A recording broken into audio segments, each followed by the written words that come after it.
Liam Deacon, what do you make of Sam Dowler's argument there? He says, look, actually, this quip about we do want to kill whitey isn't actually referring to white people. It's a concept. So I think you picked up on, hit the nail on the head when you said that it wouldn't be acceptable the other way. I mean, you have to remember that Jeremy Clarkson was consistently berated, put on warnings, and basically nearly fired for a series of politically incorrect jokes, but they were taking aim at other groups.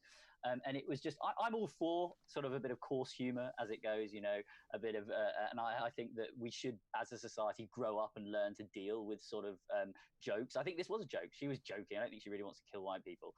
But it's the fact that it's the double standards that exist at the BBC that is so galling. So yeah, would other people have been fired for this? Absolutely.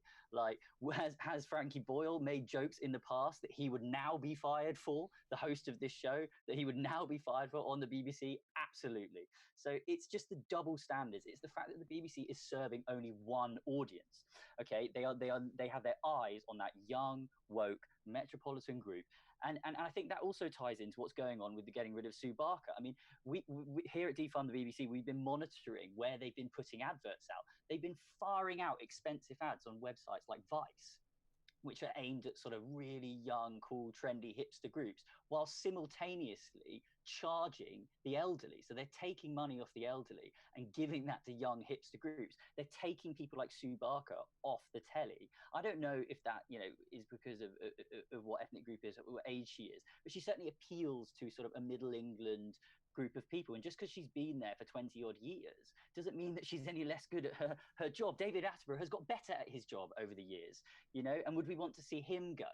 You know, it's all very, very double standards. And I will make one other funny comment about this double standard. Sam seems like a very nice guy here, but it does strike me as interesting that the BBC haven't put anyone else forward to represent themselves. They do quite often like to shout at the government when they refuse to put someone up to defend themselves, because quite often when a government minister goes on their show, they just berate them. It's very interesting that the BBC won't put someone up to defend themselves. No, and they won't, Liam. They won't. Do you know what they love doing? They love hiding behind the cloak of Twitter, where they spend a whole load more license fee payers' money for very highly paid PR executives to put out a defence of the BBC licence fee, which I just think is wrong.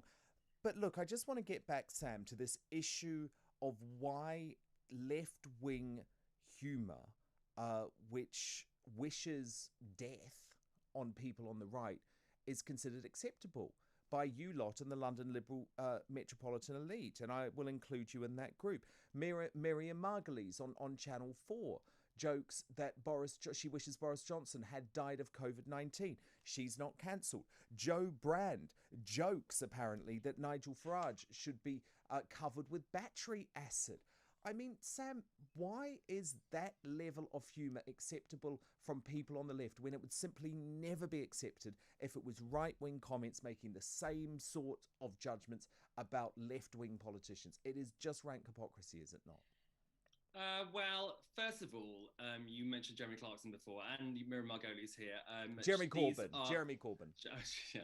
No, but Jeremy Clarkson was mentioned earlier on about his, his comments, etc., etc., etc. But these are people with massive profiles. This comedian, she does not have a massive profile. She's a guest on a show.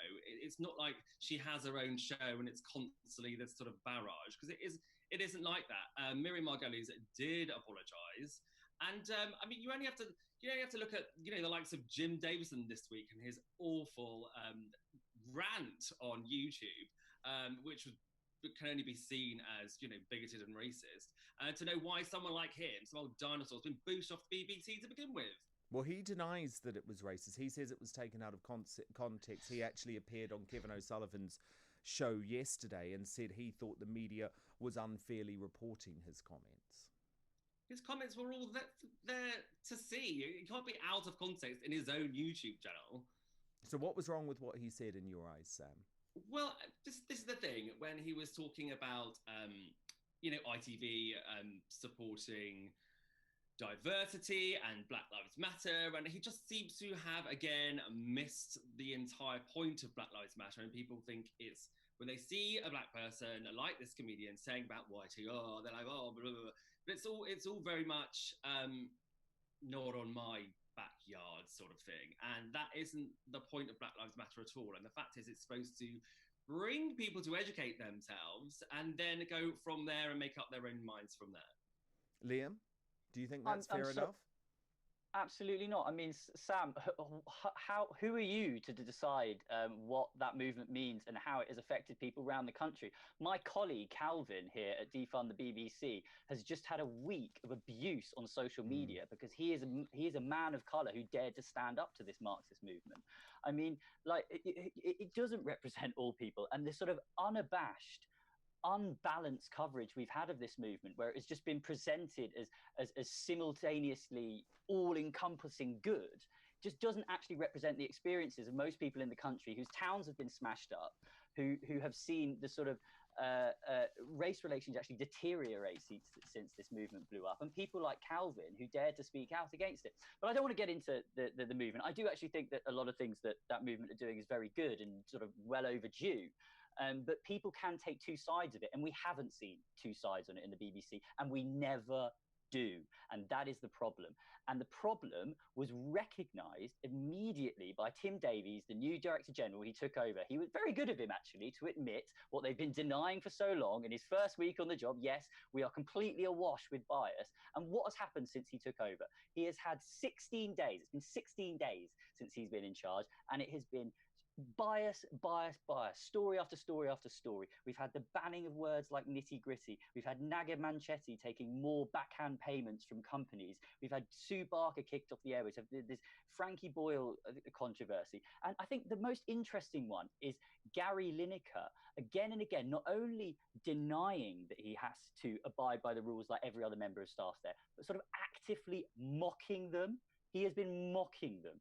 He has been replying to reports to say that he's been asked to follow the rules of his employer. He's been replying to them with open mockery. And if the face of British broadcasting cannot be brought into line on this issue, what hope do we have for other members of staff there? It's a complete farce. It's a complete farce. And I actually think that not only is the BBC failing to enforce impartiality, it's actually exposing that the whole system of enforced impartiality and bland broadcasting is coming to an end in this country. It will begin with the BBC, and it will begin with that immoral criminalizing of people, to forcing them to pay for media that not only they don't like, but works against their own interests, and it will spread across the media, and we will have a liberating of the media in this country. So it has been a fantastically bad couple of weeks for the BBC, just when they promised to improve, and it is exposing the radical change that we need in our media.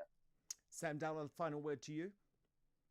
Well, clearly you don't watch BBC Two or listen to Radio 4 or Radio 3. The BBC is a massive, massive company, and of course it caters to so many, many people. And obviously it's not just BBC, it's BBC. It doesn't. It's focused on one group. No, but you're only looking at that group because they're the ones you want to get. It up certainly doesn't cater for me, Sam. The only program I watch on that entire corporation is The Apprentice. That's it, and it's not even on this year. I don't want their biased news, Sam.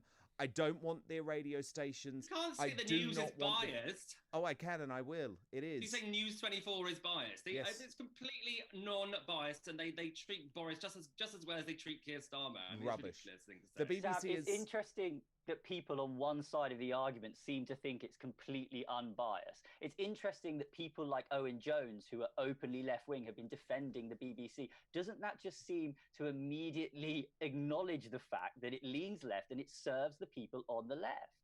Okay, and well, it serves a particular sort of soppy metropolitan left group. Corbynites were completely annoyed and angered by it, and other groups people who hero worship because... Lewis Goodall, I'd say, Liam. That's the people who it services. Yes, he is the new face of sort of outright forthright BBC bias. I was stunned when they hired him because he is such a partisan journalist, and I think that was the BBC really just saying to the nation, we don't care. You know, this new Director General can say what he wants, but Gary Lineker, he doesn't care. And if they carry on like this, the BBC will be defunded. Gary can say what he wants. He doesn't have to toe the party line. Why should he have to? He can say because what he wants. but the Director General Tim Davies is now telling him that he will have to, Sam.